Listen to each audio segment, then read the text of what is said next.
2025 May 3 ഇന്ത്യയിലും കേരളത്തിലും നടന്ന പ്രധാന വാർത്തകളുടെ സംക്ഷിപ്ത അവലോകനം. ദേശീയ വാർത്തകൾ. വിഴിഞ്ഞം തുറമുഖം ഉദ്ഘാടനം. പ്രധാനമന്ത്രി നരേന്ദ്രമോദി കേരളത്തിലെ വിഴിഞ്ഞം തുറമുഖം ഉദ്ഘാടനം ചെയ്തു. ഇത് ഇന്ത്യയുടെ ആദ്യ ട്രാൻസ്ഷിപ്മെന്റ് ഹബ് ആണെന്ന് അദ്ദേഹം പ്രഖ്യാപിച്ചു. പഹൽഗാം ആക്രമണം. ഇന്ത്യ പാകിസ്ഥാൻ ബന്ധം ഉരസുന്നു. പഹൽഗാം ആക്രമണത്തെ തുടർന്ന് ഇന്ത്യ പാകിസ്ഥാനിൽ നിന്നുള്ള എല്ലാ ഇറക്കുമതികളും നിരോധിച്ചു. പാകിസ്ഥാനും പ്രതികരിച്ചുകൊണ്ട് വ്യോമയാന നിരോധനം അടക്കമുള്ള നടപടികൾ സ്വീകരിച്ചു. താപതീവ്രത. ഇന്ത്യ പാകിസ്ഥാൻ മേഖലയിൽ അതിശക്തമായ ചൂട്.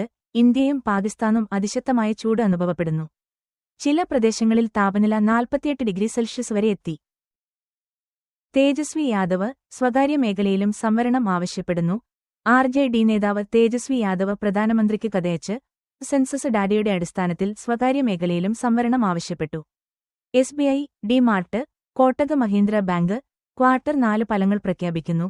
ഇന്ന് SBI, D-mart, Kotak Mahindra bank എന്നിവയുടെ ക്വാർട്ടർ 4 സാമ്പത്തിക ഫലങ്ങൾ പ്രഖ്യാപിക്കും.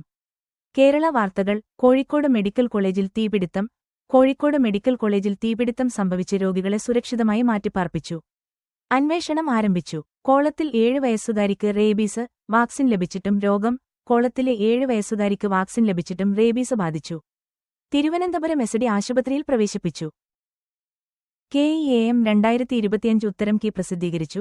KEAM 2025 പരീക്ഷയുടെ ഉത്തരം കീ പ്രസിദ്ധീകരിച്ചു.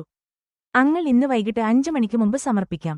കേരള ലോട്ടറി ഫലം ഇന്ന് വൈകിട്ട് 3 മണിക്ക്. കരുണ്യ KR 704 ലോട്ടറിയുടെ ഫലം ഇന്ന് വൈകിട്ട് 3 മണിക്ക് പ്രഖ്യാപിക്കും. മോഹൻലാലിന്റെ തുടരും ബോക്സ് ഓഫീസ് റെക്കോർഡ്. മോഹൻലാലിന്റെ തുടരും സിനിമ 8 ദിവസത്തിനുള്ളിൽ 56.90 കോടി രൂപ ശേഖരിച്ചു. വിജയുടെ ലിയോ മറികടന്നു. അന്താരാഷ്ട്ര വാർത്തകൾ. മധ്യപ്രദേശ് ടൂറിസം ബോർഡ് ദോഹയിൽ റോഡ് ഷോ സംഘടിപ്പിച്ചു. മധ്യപ്രദേശ് ടൂറിസം ബോർഡ് ദോഹയിൽ ടൂറിസം വളർച്ചയെ പ്രോത്സാഹിപ്പിക്കുന്നതിനായി റോഡ് ഷോ സംഘടിപ്പിച്ചു.